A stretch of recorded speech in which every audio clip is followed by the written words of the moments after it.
생명의 샘가에서는 출애굽기를 묵상합니다. 오늘은 18번째 시간이죠. 8장 16절에서 24절까지 이와 파리 재앙이라는 주제입니다. 인간의 죄와 심판은 삶의 터전, 자연과 환경을 황폐하게 만듭니다. 애굽에 내린 세 번째 재앙은 아무런 경고 없이 주어졌습니다.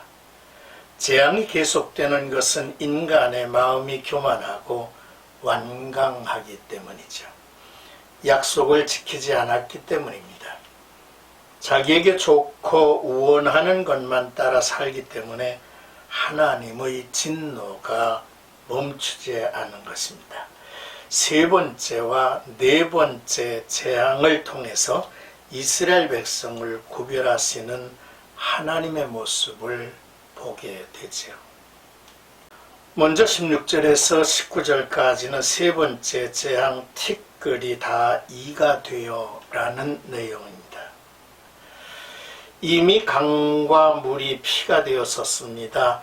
물에서는 개구리떼가 쏟아져 나오고 한순간 그 개구리떼가 죽었으니 온 나라가 더러워졌고 썩은 냄새가 물과 육지, 집안에 이르기까지 뒤덮고 환경 파괴는 우리의 상상을 초월했을 것입니다. 파괴된 자연의 치유는 그래서 하나님의 손에 있음을 저희들은 깨닫죠. 이제 하나님과의 약속을 지키지 않는 바로에게 세 번째 재앙이 선포됩니다. 하나님은 아론에게 모든 먼지로 이가 되게 지팡이로 티끌을 치라고 하셨습니다. 하나님이 행하신 재앙은 자연의 가장 하찮은 티끌을 사용하시고 애굽 온 땅과 사람과 가축에게 오르게 했습니다. 손으로 온 몸을 긁고 몸을 비벼야 했을 것입니다. 생축은 길길이 뛰었을 것입니다. 온 땅에 티끌이 이가 되었으니 얼마나 끔찍했겠습니까? 애굽의 요술사들이 나서서 시연하고 막아보려고 했으나 하지 못했고 그들의 입으로 바로에게 이것은 하나님의 권능이라고까지 전했습니다. 하지만 바로는 마음이 완악하여 적개심을 품었을 것이며 그들의 말도 듣지 아니했습니다. 이제 20절에서 21절까지는 네 번째 재앙 파리떼를 보내리라 라는 내용이죠. 마음이 완악하여 하나님의 권능을 무시하고 순종하지 않은 바로는 습관에 따라서 이른 아침에 나일강을 찾습니다. 그러나 일상 누리던 아침의 분위기와는 전혀 다른 느낌이었을 것입니다. 하나님은 모세를 이곳에 보내어 자기의 말을 전했습니다. 내 백성을 보내라. 그러면 그들이 나를 섬길 것이니라 했습니다. 하나님께서 포기하지 않는 것은 첫째 자기 백성을 세상에 묻혀 종로로 타는 데서 끌어내는 일입니다. 둘째 자기 백성을 통해서 찬양과 예배를 받으시는 일이죠.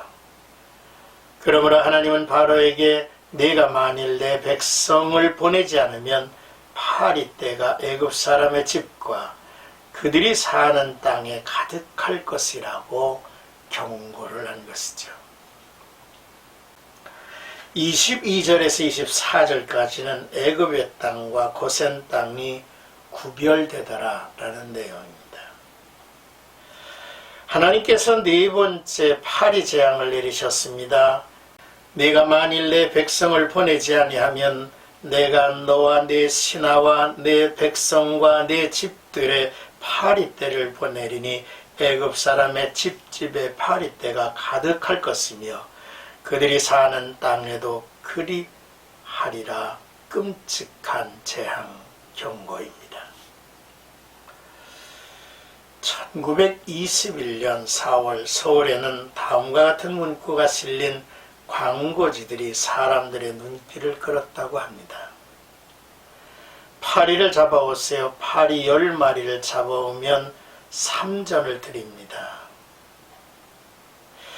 당시 전염병을 옮기는 마귀이자 사람들에게 가장 미움을 받은 악마인 파리를 잡아오라는 경성부의 선전 광고지였죠. 파리는 장티푸스, 콜레라, 이질 등을 전파시키는 매개체일 뿐만 아니라 당시 농민의 90%가 환자였던 기생충병의 주범이었다고 합니다. 질병 예방을 위해서 골머리를 앓던 경성부가 해결책으로 파리 잡기 운동을 편 것이지요. 애굽에 내린 파리 재앙은 이보다 더더욱 심한 상상하기조차 힘든 것이었죠. 그러나 이스라엘 백성이 사는 고센 땅은 구별하여 그곳에는 파리가 없게 하리라 하셨습니다. 파리는 어디든지 가는 곤충 아닙니까? 고센 땅을 구별함으로 이스라엘과 애굽 백성을 구별하는 표징이 될 것이라고 말씀하신 것이죠.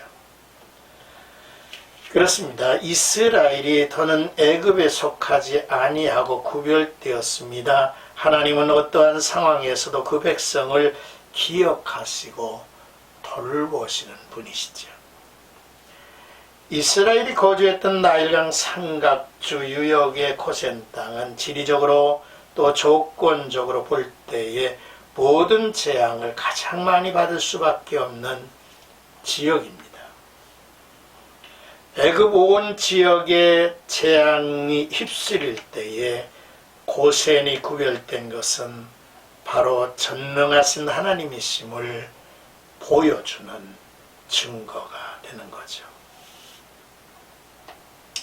여호와께서 그가 하신 말씀 그대로 하셨습니다. 무수한 파리들이 온 땅을 황폐하게 했습니다. 따져보면 1번에서 4번까지의 재앙은 이어지는 현상으로 진행되었을 것입니다. 물이 피로 변하더니 수질이 오염되었습니다. 고기떼, 개구리떼가 죽어 온 강과 땅이 황폐해졌습니다. 이가 생기고 파리떼가 뒤덮입니다.